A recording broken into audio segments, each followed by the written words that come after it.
अध्याय दूसरा शब्द विचार। शब्द विचार वास्तव में शब्द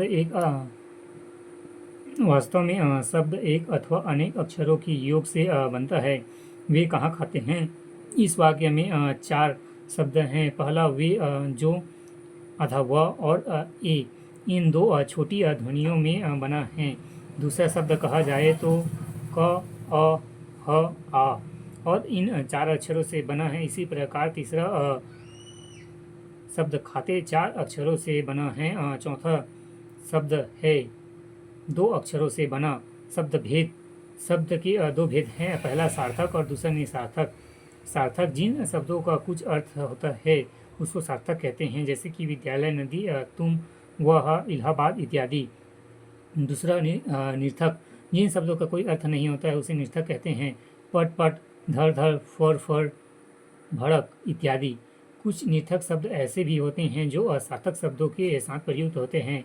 पानी वानी, खाना पाना, रोटी वोटी, इनमें वानी, इनमें वानी, वाना, ऊटी वाले शब्द निर्थक है जो सार्थक शब्दों के साथ प्रयुक्त होते हैं, जैसे घोड़ा हिनहिनाना, जैसे घोड़ा हिना हिना रहता है। बंदूक में ठाए ठाए की आवाज़ आती है। बनावट के आधार पर शब्दों के तीन भेद होते हैं।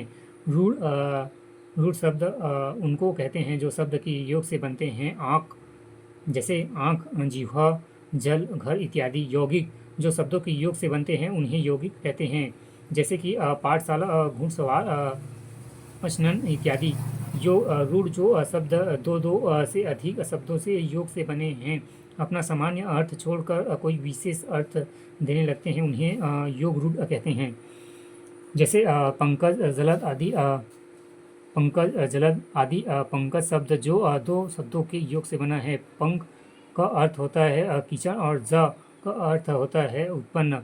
वास्तव में कमल कीचड़ से उत्पन्न वही होता है। वही कई जोग, सिंगड़ा आदि और भी बहुत सी चीज़ें हैं जो जल अथवा कीचड़ से ही उत्पन्न होती है।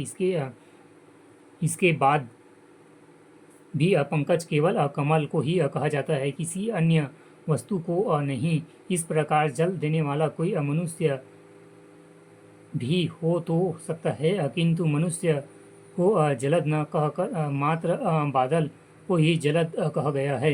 निश्चित रूप से विचारणीय पक्ष है। उत्पत्ति के आधार पर शब्दों के चार भेद होते हैं। तत्सम, तद्भव, देशाद, विशेषज।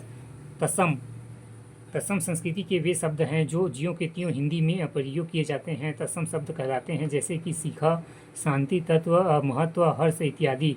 तद्भव वे शब्द जो संस्कृति के हैं किंतु धीरे धीरे उनके रूप बदल गए हैं, वे हिंदी शब्द में प्रयुक्त होते हैं, तद्भव शब्द कहलाते हैं। जैसे बर्तन, उपटन, अंगुली, जीभ, घर इत्यादि। देशज, जिन शब्दों के विषय में हमको ज्ञान नहीं होता है कि वे किस भाषा के लिए गए हैं, उनको देशज कहते हैं, जैसे शेर, अल्पिन, कंघी। विशेषज, जो शब्द विदेश भाषाओं के ज्यों के त्यों का परिवर्तन रूप हिंदी में प्रयोग में लाए जाते हैं, विशेषज शब्द कहलाते हैं। वास्तव में फारसी, अरबी, तुर्की, अंग्रेजी आदि भाषाओं से जो शब्द हिंदी में आए हैं विशेषज कहलाते हैं, जैसे फफा, लकवा, हग, स्टेशन, कॉलेज इत्यादि। आधार के तौर पर भाषा शब्दों के तीन प्रकार हैं। वाचक, अभिधा, जिन शब्दों के अर्थ सरलता से समझ में आ जाता है उनको वाचक कहते हैं, जैसे कि विद्यालय, मेला, नगर, सड़क, फल फूल, पार्क इत्यादि। लक्षण, वे शब्द जिनका अर्थ सीधा आर्थिक लेकर प्रयोजनवंश दूसरा अर्थ किया जाता है, लक्षण शब्द कहलाते हैं।